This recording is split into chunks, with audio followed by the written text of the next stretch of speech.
Hello students, I hope you all are well. In this video we are going to start exercise 1.6 और exercise शुरू करने से पहले हम इंट्रोडक्शन कर लेते हैं इसका कि इसमें हमने क्या क्या चीज़ें पढ़नी है। ठीक है, तो शुरू करेंगे with laws of exponent of real numbers. ठीक है, हमने इस पे एक्सपोनेंट्स के जो है रूल्स पढ़ने हैं, तो उन्हीं को पहले हम एक बार पढ़ लेते हैं, देन हम एक्सरसाइज के क्वेश्चंस को करेंगे। ओके, तो देखिए बेटा, लॉज ऑफ एक्सपोनेंट्स के कुछ रूल्स मैंने लिखे हुए हैं, तो इनको कैसे सॉल्व करते हैं उन्हें हम शुरू करते हैं। तो देखिए, first part is a to the power m into a to the power n। हमें क्लियरली दिख रहा है जो a है, यानी कि जो बेस है वो दोनों में a है, यानी सेम बेस है और पावर डिफरेंट है। अब देखिए, जो ये a होता है इसके लिए एक कंडीशन होती है, a is greater than 0। It means a is positive real number. ठीक है, और अगर m और n की बात करें, m या n की बात करें, यानी जो पावर में है, m और n कैसे होते हैं बेटा? These are rational numbers. और देखिए, हमने बात कर ली बेस यानी a, सारे केसेस में a बेस है ना। यहाँ पे b बेस दिख रहा है, इसका मतलब a और b दोनों की बात कर लेते हैं हम। a भी और b नंबर दोनों क्या होंगे? Greater than 0, where a and b are positive real numbers. ठीक है, तो a और b पॉजिटिव रियल नंबर्स होंगे। ठीक है, और m और n जो हैं वो रैशनल नंबर्स होंगे। क्लियर हुआ ना? तो बेटा ये बात हुई कि a नंबर हमने कैसे लिए हैं, m और n हमने कैसे लिए हुए हैं। अब शुरू करिए सॉल्यूशन। तो देखिए, जब भी हमें इस फॉर्म पे दिखता है यानी बेस इक्वल है, तो क्या करते हैं हम? बेस लिख दिया हमने, और पावर्स जो डिफरेंट हैं उनको हम ऐड कर लेते हैं, यानी कि a to the power m plus n, इस फॉर्म पे ये हमें मिल जाएगा। ठीक है, यानी कि सेम बेस और पावर डिफरेंट हो तो हम बेस तो वही लिखते हैं और पावर्स को ऐड कर लेते हैं। अब देखिए, दूसरा वाला लॉ है, this is a to the power n into b to the power n। यहाँ पे क्या है? बेस डिफरेंट है ना। बेस क्या है? डिफरेंट है और पावर सेम है। इस केस में क्या करते हैं हम बेस को मल्टीप्लाई कर लेंगे, यानी a into b, this is ab, और पावर कितनी है? दिस इज n, तो होल पावर हो जाएगी n। ठीक है, तो समझ आया ना ये चीज़। अब इसको हम एग्जाम्पल के साथ कर लेते हैं। देखिए, अगर इन दोनों के एग्जाम्पल की बात करें, बेस सेम यानी 3 to the power 2 into 3 to the power 4, अगर ऐसी नंबर है यानी बेस सेम है तो बेस लिखा हमने और पावर्स को ऐड करेंगे, यानी 2 + 4, it means 3 to the power 6। ये तो हो गया पहला वाला। अगर दूसरे की बात करें, अगर 3 to the power 2 into 4 to the power 2 ऐसा क्वेश्चन मिल जाए, यानी बेस डिफरेंट हो पावर सेम हो, तो क्या करेंगे? बेस को मल्टीप्लाई, 3 4 जा 12 टू द पावर, जो पावर दोनों की है सेम पावर है तो इट मीन्स 2।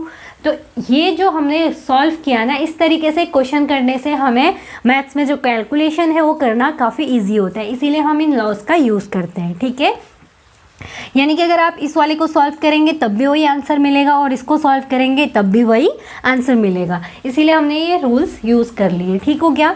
तो अब हम आते हैं अपने थर्ड वाले लॉ पे। Third law is a to the power m to the power n, यानी अगर a की पावर m है और उसकी पावर n है, तो इस केस में क्या करेंगे?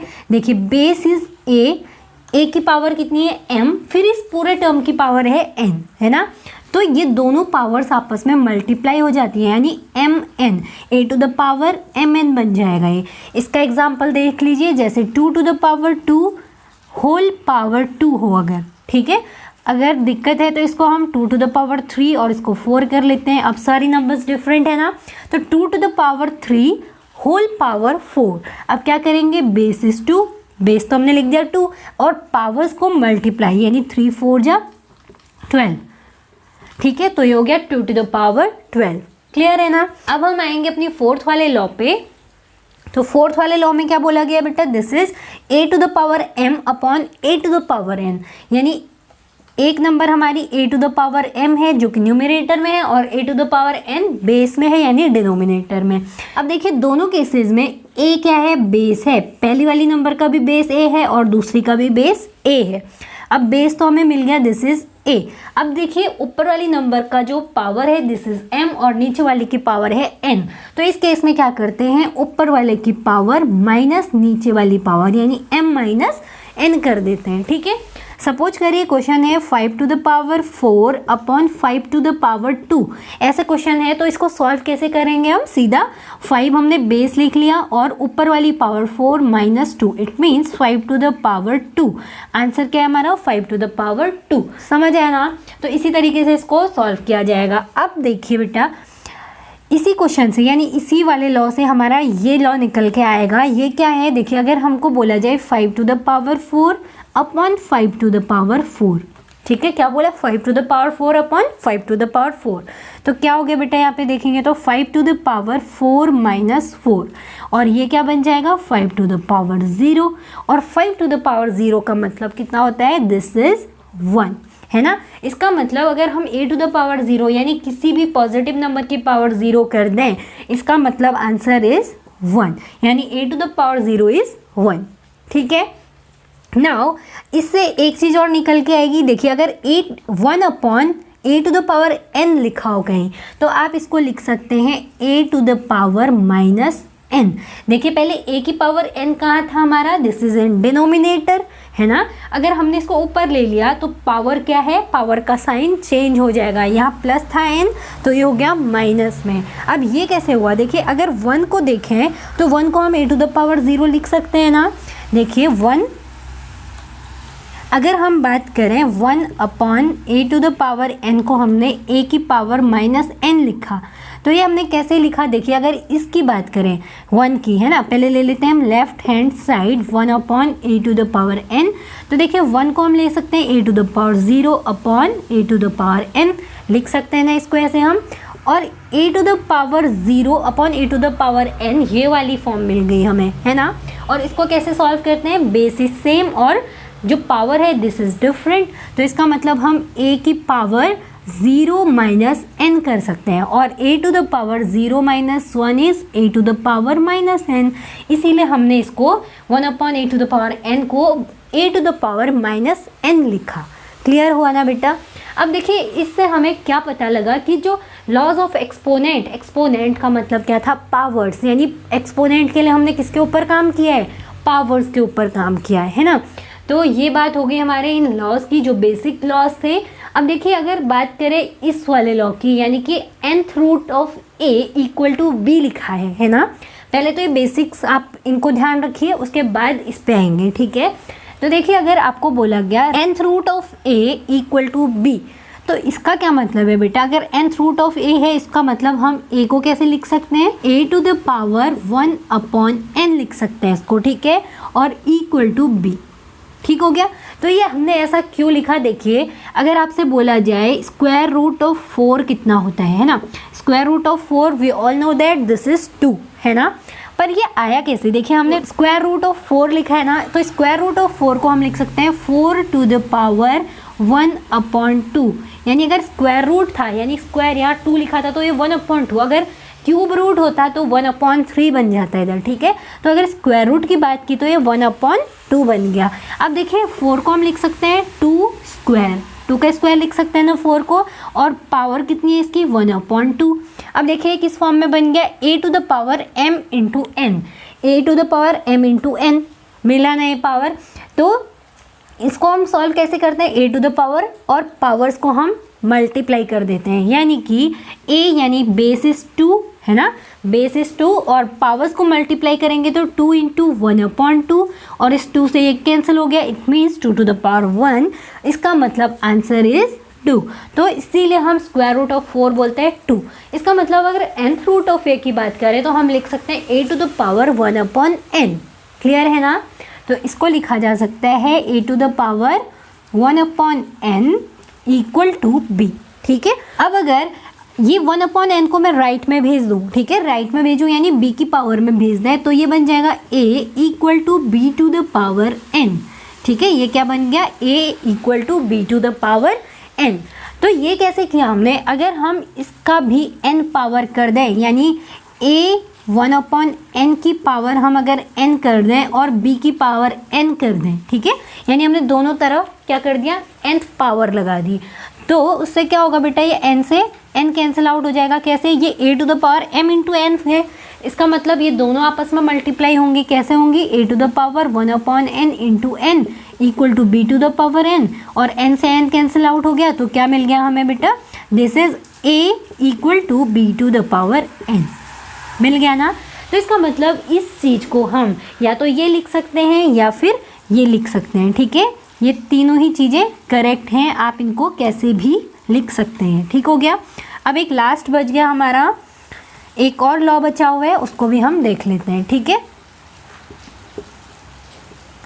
अगर आपसे बोला जाए a to the power m/n, ठीक है, अगर कोई नंबर है a to the power m/n की फॉर्म में, तो इसको कैसे सॉल्व करेंगे। तो देखिए बेटा, अगर इसको हम कन्वर्ट कर लें a to the power 1/n to the power m, तो ये क्या करेक्ट लिखा हमने, यस, है ना। क्यों, क्योंकि हमने इसको कैसे कन्वर्ट कर लिया, a to the power m into n, यानी अगेन हमने इस वाले फॉर्म पे इसको कन्वर्ट कर लिया। तो इसका मतलब अगर मल्टीप्लाई करोगे तो अगेन ये नंबर मिल जाएगी, है ना।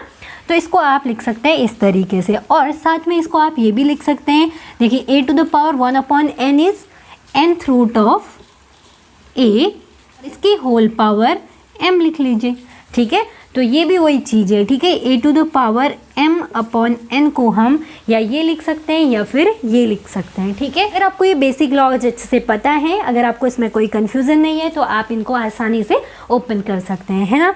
तो कुछ एग्जाम्पल्स कर लेते हैं related to these laws, after that we will proceed to the exercise. शुरू करेंगे विद सम एग्जाम्पल्स, ठीक है। एग्जाम्पल्स के लिए मैंने कुछ क्वेश्चंस लिखे हुए हैं। First one is 2 to the power 2/3, 2 की पावर कितना है, 2/3 into 2 to the power 1/3।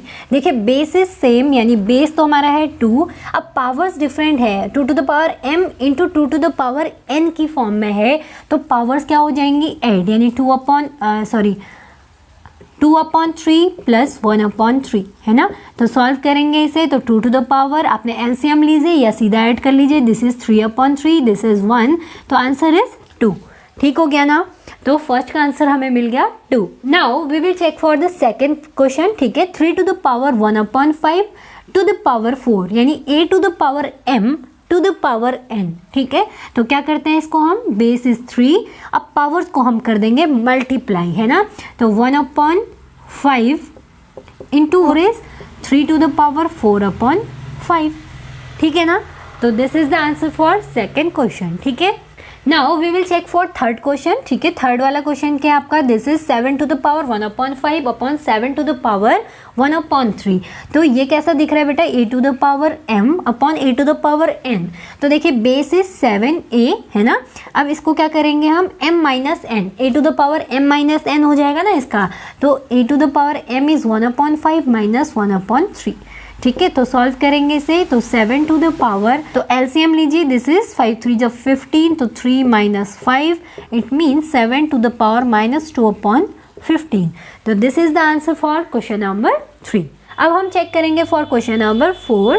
Question number 4 में गिवन है a to the power m, यानी 13 to the power m into 17 to the power m। कैसा दिख रहा है ये, देखिए इसकी जो फॉर्म है, this is a to the power m into b to the power m, है ना। बेस इज डिफरेंट और पावर सेम, तो क्या करते हैं, बेस को मल्टीप्लाई, यानी ab to the power m किया जाता है ना। तो करिए, base into 13 into 17 to the power 1/5, ठीक है। तो इसको सॉल्व करेंगे, तो 17 3 जब 51, 5 कैरी आ गया, है ना। 17 1 जब 17 and 5, this is 221 to the power 1/5। This is the answer for question number 4, ठीक हो गया बेटा। अब हम चेक करेंगे फॉर क्वेश्चन 5। देखिए यहाँ पे इस क्वेश्चन को ध्यान से देखिए, this is cube root of 25 square, ठीक है। तो अब एक बार इसको हम ऐसे ही कैरी कर लेते हैं, क्यूब रूट ऑफ, अब देखिए 125, दिस इज 5 क्यूब, है ना, 5 क्यूब है ये, और इसकी पावर कितनी है बेटा, दिस इज 2, है ना। देखिए हमने पहले सब सारी चीज़ों को एक साथ नहीं छेड़ेंगे, एक एक करके करिए। देखिए अंदर वाली नंबर हमने चेंज करी, 5 क्यूब इसे बोला जाएगा 125 को, और इसकी पावर 2 है, तो ये हो गया 2। इसका मतलब this is cube root of 5 to the power, this is a to the power m to the power n। तो इस केस में क्या करते हैं हम, पावर्स को मल्टीप्लाई, है ना। तो ये क्या हो जाएगा, a to the power m into n, a to the power m n, यानी 5 टू द पावर 3 इंटू 2, 3 टू जा 6, ये हो गया ना। अब देखिए हमने बोला था nth रूट ऑफ a को कैसे बताया था, हम ऐसे लिख सकते हैं इसको, a to the power 1 upon n बताया था ना, हम ऐसे लिख सकते हैं। इसका मतलब अगर थर्ड रूट ऑफ, है ना, cube root of 5 to the power 6 है, तो इसका मतलब हम 5 टू द पावर 6 की पावर लिख सकते हैं 1 अपॉन 3, है ना। अब देखिए a to the power m into n है, इसका मतलब 5 टू द पावर 6 अपॉन 3 बन जाएगा, यानी कि 5 टू द पावर 3 टू जा 6, this is 5 to the power 2। ठीक है बेटा, अब इसको आप ऐसे भी ओपन कर सकते थे, ये तो हमने पहले अंदर वाली चीज़ को मल्टीप्लाई किया। अब देखिए अगर दूसरी तरीके से करेंगे तो ये हो जाएगा 125 स्क्वायर, ये तो है ना। अब इसका, इस नंबर का क्यूब रूट है ये, इसका मतलब इसकी होल पावर 1 अपॉन 3, है ना। अब उसके बाद 125 को तो आपने चेंज करना ही है, आप इसके क्या करेंगे, फैक्टराइजेशन से इसके फैक्टर कर सकते हैं। अदरवाइज हमें पता है कि 5 क्यूब इक्वल टू होता है 125। अगर आपको याद नहीं है तो आप उस केस में क्या कर सकते हैं, फैक्टराइजेशन। ठीक है, तो इसका हो जाएगा बेटा 5 क्यूब होल स्क्वायर, और इसकी भी पावर 1 अपॉन 3, है ना। अब देखिए ये सारी पावर्स आपस में मल्टीप्लाई हो जाएंगे। पहले आप अंदर वाली को करिए, तो 5 टू द पावर 2 3 जा 6, और इसकी पावर 1 अपॉन 3। अब देखिए अगेन यही वाली नंबर मिल गई हमें, तो आंसर हमेशा दोनों से एक ही आएगा। आपको हौच पौच नहीं करनी, यहाँ पे आपको एक एक करके चीज़ों को सॉल्व करना है। ठीक है, पहले आप ब्रैकेट के अंदर की चीज़ सॉल्व करिए, देन आप बाहर आइए। ठीक है, नाउ 6 क्वेश्चन। अब देखिए 6 क्वेश्चन में क्या है, 5th रूट है इसका, 5th रूट यानी कि 1 अपॉन 5 हो जाएगा 5th रूट को हटाएंगे तो, है ना। तो सबसे पहले हम अंदर वाली चीज़ का फैक्टराइजेशन कर लेते हैं। ठीक है, अगर हम बात करें 5th root of under root 32 को हम क्या लिख सकते हैं, 2 टू द पावर 5 लिख सकते हैं हम इसको। अगर 2 टू द पावर 5 करेंगे ना तो आपको मिलेगा 32। 2 टू द पावर 5 तो 32 को लिख लिया हमने, और इसकी पावर कितनी थी पहले से, दिस इज 3, है ना। पहले से पावर कितनी थी इसकी, 3। ऊपर लिखेंगे इसको तब ज़्यादा क्लियरली समझ आएगा। ठीक है, तो उसके बाद अब हमने क्या करना है, इन दोनों a to the power m into n, यानी a to the power mn हो जाएगा, यानी 5th root of 2 to the power कितना बन जाएगा, 5 3 जा 15, है ना। अब इसको ओपन करेंगे, यानी 5th रूट को हमने ओपन कर देना है, तो 2 टू द पावर 15 तो पहले से नंबर है, और इसको ओपन करेंगे आप तो इट विल बी 1 अपॉन 5, है ना। अब इसको सॉल्व करिए, it will be 2 to the power, तो ये हो जाएगा 2 to the power 15 into 1 upon 5, क्योंकि ये कौन सी फॉर्म है, a to the power m into n, है ना। तो 15 इंटू 1 अपॉन 5 हो जाएगा पावर में, और 5 3 जा 15, तो ये हो गया हमारा 2 टू द पावर 3। ठीक है, so this is the answer for question number 6। ठीक है, ये सारे एग्जाम्पल हैं आपकी बुक के। Now we will move on to our exercise. तो शुरू करेंगे विद एक्सरसाइज। ठीक है, हमने यहाँ पे लॉज ऑफ एक्सपोनेंट्स लिख लिए हैं ताकि आपको कैलकुलेशन के टाइम पे ये रिमाइंड होते रहें और साथ में याद भी होते रहें। ठीक है, तो बेटा शुरू करेंगे विद पार्ट ए। आपको गिवन है 64 टू द पावर 1 अपॉन 2। ठीक है, अब सबसे पहले हमें 64 का या तो फैक्टर करना होगा। फैक्टर कैसे करेंगे 64 का, दिस इज 2 3 जा 6, 2 2 जा 4, 2 1 जा 2, 2 6 जा 12, है ना। 2 8 जा 16 एंड 2 4 जा 8 एंड 2 जा 4, 2 1 जा 2। तो देखिए 2 कितने टाइम आया बेटा, this is 2 to the power 6, है ना। तो आप 64 को लिख सकते हैं 2 टू द पावर 6, या फिर लिख सकते हैं 8 टू द पावर 2, 8 8 जा 64, है ना। या तो ये लिखिए या ये लिखिए, दोनों से आंसर 64 आ रहा है ना। आप इसकी पावर 6 करेंगे, दिस इज ऑल्सो 64, ये भी 64 है। ठीक है, आप इसको किसी भी टर्म पे लिख सकते हैं। तो अगर हम सीधे सीधे लिख देते इसे तो लिखते 8 स्क्वायर, है ना, और 8 स्क्वायर की पावर कितनी है 1 अपॉन 2, है ना। 8 स्क्वायर क्या है 64, और उसकी पावर 1 अपॉन 2। तो देखिए this is a to the power m into n, a to the power m into n, this is a to the power mn, है ना। तो 8 to the power 2 into 1 upon 2 करेंगे तो 2 से 2 कैंसिल आउट, दिस इज 8। तो first का answer क्या मिला हमें बेटा, दिस इज 8, यानी 64 का अगर स्क्वायर रूट करेंगे तो दिस इज 8। इसका एग्जैक्ट मीनिंग क्या है, this is square root of 64, है ना। स्क्वायर रूट यानी ये 2 नहीं लिखा है इधर पे, ना भी लिखे तो ये स्क्वायर रूट ही है, ठीक है। Square root of 64 is 8। आप इसको आप ऐसे भी लिख सकते हैं विथ दिस रूल। कौन से वाले रूल से? इस वाले रूल से, है ना। तो ये बात हो गई हमारे फर्स्ट वाले पार्ट की। अब हम बार बार फैक्टराइजेशन नहीं करेंगे, ठीक है। आपको कुछ कुछ चीज़ें याद भी रहनी चाहिए, है ना, तो उसको हम यूज़ करते हुए चलेंगे। अगर आपको दिक्कत होती है ये कैसे किया, तो आप उसको फैक्टराइजेशन से कर सकते हैं, ठीक है। तो second part is 32 to the power 1/5। अब देखिए हमें पता है कि 32 क्या है, 2 टू द पावर 5 को हम 32 बोलते हैं। अब ये इसकी होल पावर कितनी है? This is 1/5। Again this is in the form of a to the power m into n, यानी ये वाला फॉर्मूला। तो क्या करते हैं हम, a यानी बेस इज 2, है ना, a की पावर इनको मल्टीप्लाई, यानी जो इनकी पावर्स है वो मल्टीप्लाई हो जाएंगे। This is 5 into 1/5। अगेन 5 से 5 कैंसिल, दिस इज 2। इसका मतलब सेकेंड वाले पार्ट का आंसर हमें मिल गया 2, ठीक है बेटा। Now we will check for part C. अब देखिए अगर 125 की बात करें तो 5 क्यूब इक्वल टू कितना होता है? 125, ठीक है, और इसकी होल पावर हो गई 1/3। अब देखिए ये तो मुझे पता है 5 क्यूब इक्वल टू होता है 125, है ना, इसीलिए मैंने सीधा लिख लिया।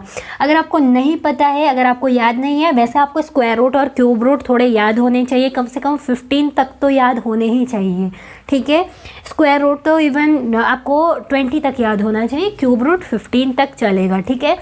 तो अगर याद नहीं है तो उस केस में क्या करेंगे आपने इसके फैक्टर कर देने हैं। अगर फैक्टराइजेशन से अगर करेंगे तो आपका टाइम ज़्यादा लगेगा, है ना, इसीलिए आपको याद कर लेने में ज़्यादा बेहतर है, ठीक। तो अब शुरू करते हैं इसको सॉल्व करने के लिए। तो देखिए 5 क्यूब टू द पावर 1/3 यानी a to the power m into n है। तो क्या करेंगे हम, a to the power m into n यानी 5 to the power 3 into 1/3। It means 3 से 3 cancel out, this is answer is 5। इसका मतलब सी पार्ट के लिए हमें आंसर मिल गया 5। क्लियर हुआ ना। Now we will move on to the next question. तो बेटा शुरू करेंगे क्वेश्चन नंबर 2। इसमें 4 पार्ट्स गिवन है आपको, ठीक है। सारे क्वेश्चन एक जैसे ही हैं, बस आपको रूल्स का यूज़ करना है, ठीक है। जो भी हमने लॉज ऑफ एक्सपोनेंट्स पढ़े हैं उनको आपको ध्यान में रखते हुए करना है। तो first question is 9 to the power 3/2, ठीक है। अब सबसे पहले हमारा काम क्या है, हमने 9 को फैक्टर्स के फॉर्म पे लिखना है। तो अगर हम लिखें 3 जा 9 होता है, यानी 3 स्क्वायर लिख दूँ मैं 9 को, है ना। 3 स्क्वायर टू द पावर, देखिए 9 को मैंने कन्वर्ट किया 3 स्क्वायर में, है ना। अब इस 9 की पावर थी 3/2, तो इस वाले टर्म की पावर भी कितनी हो जाएगी? 3/2, है ना। अब देखिए this is in the form of a to the power m into n, तो a to the power m into n बन जाएगा, ये है ना, मल्टीप्लाई हो जाएंगी। तो 3 टू द पावर 2 इंटू 3/2। देखिए इस 2 से ये कैंसिल आउट हो गया, it means answer is 3 to the power 3। अब इसको हम क्या लिख सकते हैं, 3 क्यूब इक्वल टू कितना हो जाएगा? 3 जा 9, 3 जा 27, तो आंसर इज 27। तो फर्स्ट पार्ट का आंसर आ गया हमारा 27। Now we will solve part 2, ठीक है। सेकेंड पार्ट पे देखिए 32 टू द पावर 2/5, है ना, 32 टू द पावर 2/5। अब देखिए हम अगर 32 की बात करें तो हम लिख सकते हैं 32 को 2 टू द पावर 5 की फॉर्म पे, यानी 2 टू द पावर 5 इज 32। नहीं समझ आ रहा तो फैक्टर करिए, again I am telling you, ठीक है। तो आपने ये कर लिया 2 टू द पावर 5, अब whole power 2/5। This is in the form of a to the power m into n, यानी कि a to the power m into n। तो क्या हो जाएगा, पावर्स मल्टीप्लाई, यानी 5 इंटू 2/5। अगेन 5 से 5 कैंसिल हो रहा है, और this is 2 to the power 2 and 2 to the power 2 is 2 2 is 4। It means answer is 4, ठीक है, फॉर पार्ट 2, ठीक है। क्लियर हुआ ना। Now we will do part 3, ठीक है। इसमें क्या है बेटा, 16 टू द पावर 3/4। तो देखिए इसको 16 को हम कैसे ब्रेक कर सकते हैं, 16 को हम लिख सकते हैं 2 टू द पावर 4 लिख सकते हैं ना। तो 2 टू द पावर 4 भी क्या होता है, 16 ही होता है, और इसकी होल पावर है 3/4, है ना। अब क्या हो गया है, this is in the form of a to the power m into n। ये सारे एक ही जैसी फॉर्म पे आ रहे हैं, यानी इस वाली फॉर्म पे, है ना। अब इस पे हमने क्या करना है, मल्टीप्लाई करना है पावर्स को। तो 4 इंटू 3/4, 4 से 4 कैंसिल आउट हो गया, it means 2 to the power 3 and 2 to the power 3 is 8, है ना। 2 का क्यूब कितना होता है, 8, तो answer is 8। Now we will solve fourth question, ठीक है, फोर्थ पार्ट। इसमें गिवन है 125 टू द पावर -1/3। ठीक है, ये माइनस है यानी कि ये रैशनल नंबर ही है। हमने बताया था ना m और n जो कि पावर हैं, these are in the form of rational numbers. ठीक है, तो 125 की अगर बात करें तो हम इसे लिख सकते हैं 5 क्यूब, है ना। 5 क्यूब लिख लिया हमने, तो इसकी होल पावर कितनी है, -1/3 है ना। अब उसके बाद इसको फर्दर सॉल्व करिए, a to the power m to the power n है, इसका मतलब a to the power mn हो जाएगा, यानी 5 की पावर 3 इंटू -1/3 हो गया। इट मीन्स 3 से 3 कैंसिल आउट हो गया। This is 5 to the power -1। ठीक है, 5 टू द पावर -1, और इसको आप ये भी लिख सकते हैं 1/5। ठीक है, तो आंसर हो गया हमारा 1/5। Now we will do next question of this exercise. तो स्टूडेंट्स शुरू करेंगे अपना नेक्स्ट क्वेश्चन। ठीक है, थर्ड क्वेश्चन में आपको पहला पार्ट गिवन है 2 to the power 2/3 into 2 to the power 1/5। ठीक है, आपको दिख रहा है बेस सेम है, यानी a to the power m कैसी फॉर्म दिख रही है, a to the power m into a to the power n दिख रही है ना। तो इस केस में क्या करते हैं हम, a to the power m plus n, यानी कि ये वाला फॉर्मूला यूज़ करेंगे। ठीक है, तो शुरू कर लेते हैं। ठीक है, a टू द पावर यानी 2 टू द पावर 2/3 प्लस 1/5 करेंगे ना, यही 2/3 प्लस 1/5। क्लियर है ना। अब इसको क्या करेंगे, सॉल्व कर लीजिए, एलसीएम लीजिए, 3 5 = 15 है ना, 5 2 = 10 प्लस 5 3 = 15, दिस इज 3। तो ये बन गया बेटा 2 टू द पावर 13/15। 2 की पावर कितनी मिली हमें, 13/15। This is the solution of part A. ठीक है, now we will solve part 2। इसमें क्या गिवन है, 1/3 to the power 3 whole power है आपकी 7। ठीक है, 3 की पावर 3 है और पूरे टर्म की पावर कितनी है, 7 है ना। अब देखिए अगर बात करें इसको ओपन करने की, तो ये जो 7 पावर है ये इसके साथ भी जाएगी और इसके साथ भी जाएगी, है ना। तो देखिए क्या कर सकते हैं हम, दो टाइप से इसको सॉल्व कर सकते हैं। एक तो हमने कर लिया पावर को दोनों जगह डिस्ट्रीब्यूट, यानी 1 टू द पावर 7 हो जाएगी अपॉन 3 टू द पावर 3 तो पहले से है और इसकी भी पावर हो जाएगी 7। ठीक है, तो इसको सॉल्व करेंगे, 1 की पावर 7 इज 1/3 टू द पावर, ये कैसे है देखिए, a to the power m to the power n है ना। तो ये क्या हो जाएगा, a to the power m into n यानी 3 इंटू 7 है ना। तो ये हो जाएगा 3 इंटू 7। तो ये क्या बनेगा बेटा, this is 1/3 to the power 7 3 = 21। ठीक है, या तो आप ऐसे करिए और इसको आप चेंज करके कैसे लिख सकते हैं, 3 टू द पावर -21 कर सकते हैं ना। या तो आप ऐसे सॉल्व करिए, या सीधे सीधे इसको यहाँ लिख सकते हैं 1/3 to the power 1/3 to the power 3 है ना ये, तो इसको हम लिख सकते हैं 3 to the power -3 to the power 7 लिख सकते थे ना ऐसा। इसको हम क्यों, हमने नीचे वाला जो टर्म था इसको ऊपर भेजा, तो इसका मतलब ये वाला केस बन गया हमारा। ठीक है, 1/8 टू द पावर n, अगर ऐसे है ऊपर भेजेंगे तो पावर क्या हो जाएगी, माइनस। तो इसको अगर ऊपर भेजते तो पावर माइनस हो जाती, तो इसको सॉल्व करते तो क्या बनता, this is a to the power m to the power n, यानी a की पावर m उसकी भी पावर n है, यानी ये वाला केस तो पावर्स क्या हो जाती, मल्टीप्लाई। इसका मतलब ये चेंज हो जाता 3 to the power -3 into 7, it means 3 to the power -21।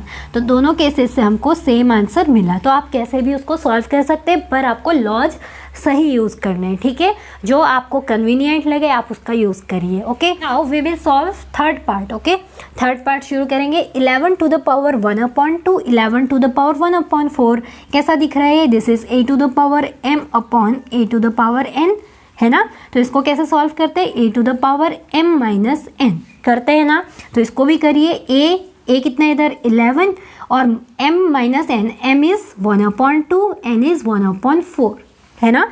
तो सॉल्व करेंगे, 11 टू द पावर 1/2 में से 1/4 गया तो इट इज़ 1/4। ठीक है, एलसीएम लेके भी कर सकते हैं। ठीक है, 2 और 4 का एलसीएम इज़ 4, 2 2 जा 4, 2 माइनस 4 1 जा 4 एंड दिस इज़ 1। तो ये हो गया 2 - 1 इज़ 1/4 मिला ना 1/4। तो this is the answer for part third. ठीक है, now we will solve fourth part. ठीक है, अब देखिए यहाँ पे कैसे दिख रहा है हमें, a to the power n into b to the power n की फॉर्म दिख रही है, यानी बेस इज डिफरेंट पर पावर क्या है, सेम है। तो इस केस में क्या होता है, बेस मल्टीप्लाई और पावर आ जाती है n है ना। कौन सा फॉर्मूला है, दिस फॉर्मूला।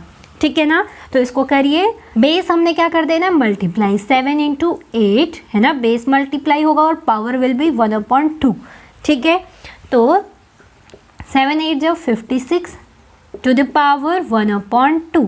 ठीक है, 56 की पावर कितनी हो गई, 1/2। तो ये हो गया सॉल्यूशन फॉर क्वेश्चन नंबर 3। इसके चारों पार्ट्स हमने सॉल्व कर लिए। तो फाइनली आपको केवल ये लॉज ऑफ एक्सपोनेंट याद रखने हैं, अगर ये आपको ध्यान है, ठीक है, इनको अच्छे से समझ लेना है, याद तो कुछ करना नहीं है, इसमें समझना है केवल। ठीक है, तो अगर आपको ये अच्छे से समझ आ गए हैं तो आप कोई भी क्वेश्चंस को कर सकते हो। ठीक है, so students, if you find this video helpful, please like, share and subscribe our channel and hit the bell icon for more updates. We will meet in next video with new chapter. Till then take care and bye bye.